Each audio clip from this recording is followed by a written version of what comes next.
Hello বন্ধু, সকলকে স্বাগত জানাচ্ছি। নতুন ভিডিওতে আমরা টপ এবং প্লাজো নিয়ে এসেছি। ভালো লাগলে অবশ্যই মৌমিতা শাড়ি আসরে আসবেন। আরও অনেক রকমের কালার পেয়ে যাবেন,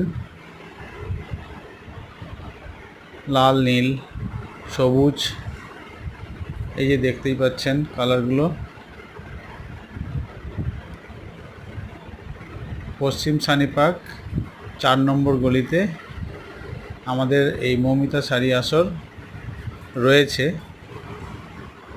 যদি ভিডিওটা ভালো লাগলে অবশ্যই আপনারা লাইকও করবেন, শেয়ার করবেন, সাবস্ক্রাইব করবেন, এটা আমার অনুরোধ রইল। ভালো বন্ধুদেরকে দেখার সুযোগও করে দেবেন। ধন্যবাদ বন্ধুরা।